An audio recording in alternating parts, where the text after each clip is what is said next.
she's self-educated herself a lot because she's interested in environment and health. And she's been reading in English like 16 hours a day since I knew her, trying to catch up. And Lasha the same way. You can tell he's a smart guy.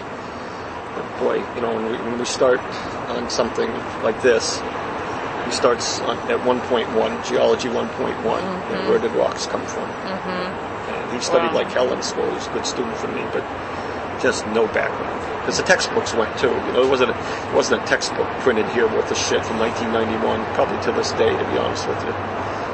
We're going to have another education minister here in this mess. This has got to be 9 in the last, since 2003. Wow. And every one of them has a new philosophy or a new donor or a new influence. I mean, President Georgi was one. My partner's half-brother was one. Anybody, So you still think that the biggest challenge to investigative reporting here is the money? Having someone support it. Yeah, because there's no incentive. There's no incentive to work on a story for 6 months. What media outlet wants it?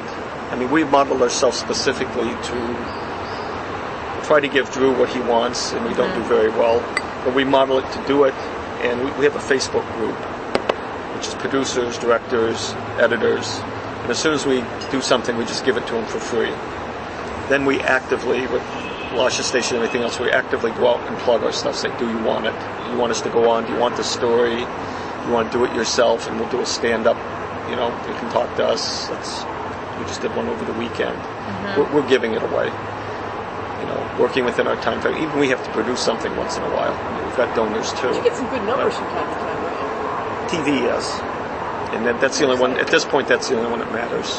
Because I think I mentioned to you yesterday with him, you can fight like hell here for 5,000 people looking on a website, or his Sunday night audience is still around 400, 500,000 people, even on a quiet night. It's Sunday night, 9 o'clock is still when people expect news here. There's still the station in the middle of all this government squeezing their advertising and everything else. So if we want people to see it, but it's all a push out. There is absolutely no commercial market for it. They're the only station that will take about 90% of our stories. I think I told you that story. Maybe I told somebody else over the weekend. The story on thyroid cancer, we gave it to Emedi, which is much more pro-government station, sort of financial, or not financial, audience-wise, it's about the equal Gustavi too. And said, you want to talk to the person who wrote it, because she went through the operation. It's a first-person story. And instead they brought on a Turkish doctor with a translator, and he said, I can do the operation cheaper and better. They did a 10-minute morning segment on it. Did you get much reaction to that story? Still working on it. It's a fucking war. It was amazing. It was an amazing story. We're doing it on public TV in about 3 weeks after soccer's over. The numbers are just ridiculous. But that's a pretty good example, and I'm not picking on them. They're going to do what they're going to do. But they missed the point. No, they missed the point. They didn't want this story. Again, it just because we went to the health department. We said, "What you know about these numbers?" Yeah. What's your investigate into it? And the woman looks into the camera and says, "Nada," which means nothing. She even admitted on camera doing nothing about it. So that was an unacceptable. In Georgian, that was sort of the headline. We edited it differently. So that's a non-starter on almost any TV station here. For the same reason, you can do an hour, procedural documentary on a kid getting murdered, and it's tangentially a government problem, and it's not on the air yet. You have a call. Hello? Could hear it. I felt the table. Vibration. I speak English. I don't understand. Who would be calling him? Phone number. Yep. I don't understand him. He's off talking to some guy who's in the city. Okay. Bye-bye. I'm sure it was the wrong number. You've had that number for all of 2 days or something. We used to get regular calls from a young girl named Nika at our old flat, who just apparently liked to bother foreigners. She would call every couple nights and just go on and on and on. And finally, one of my Georgian friends who was visiting got on the phone and tore her a new one. We never heard from her again. She probably left the country. That's funny. Sugita feelings. Yeah. Yeah. So, financial support, getting Getting it on air. Getting it on air. Yeah. Anything else that you see? I don't like to be a pessimist, but it's very much a one-party system here now. Parliament literally is 3 hours away and irrelevant. Court system is, firmly in hold of whoever's in charge. They had mayoral races last year here. There were over 70 races. The government won all but one, and they contested the one they lost. So it's absolute control. And our experience in other countries, I'm sure yours too, is when you have one-party system, freedom of information shrinks over time.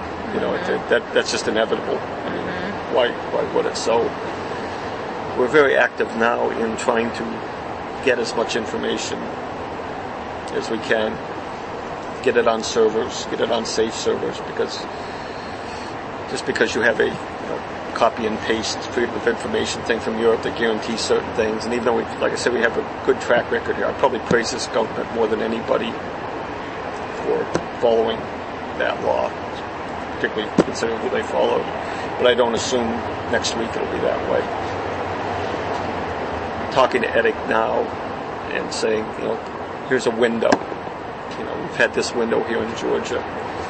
Here's a window. Yeah, feel good for a few days. Fortunately, he's not the kind of guy who does. But I'm saying, take this opportunity. We're actually providing some technical help down there and saying, don't wait. Get everything now.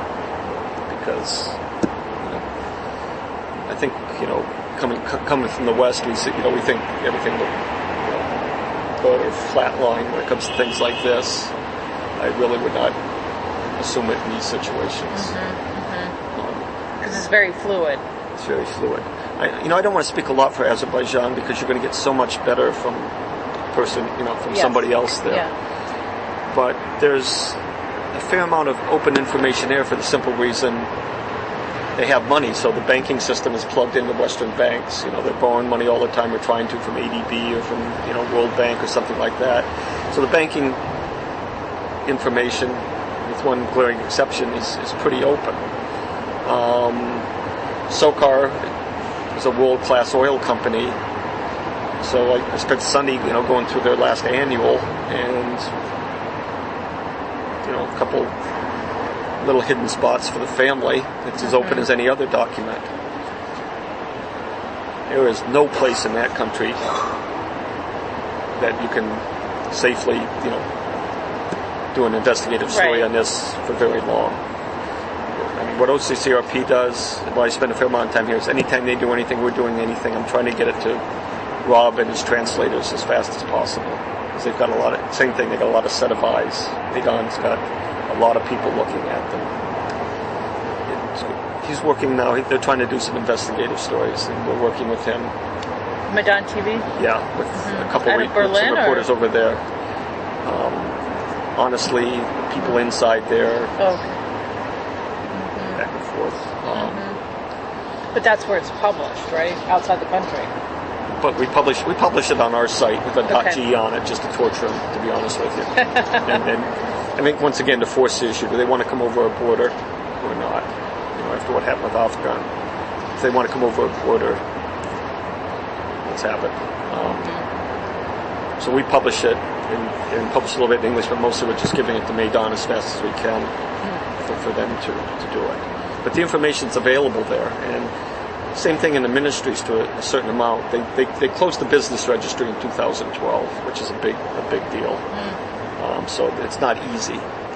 But as I think Lasha and I think Kradzi was trying to tell you the other day, you got a tax number, you got some tax information, you got some voting rolls. There's a way to sort of paint a picture. It's not as airtight as you would like it to be, but there's a lot of information there, and there is no outlet there that can,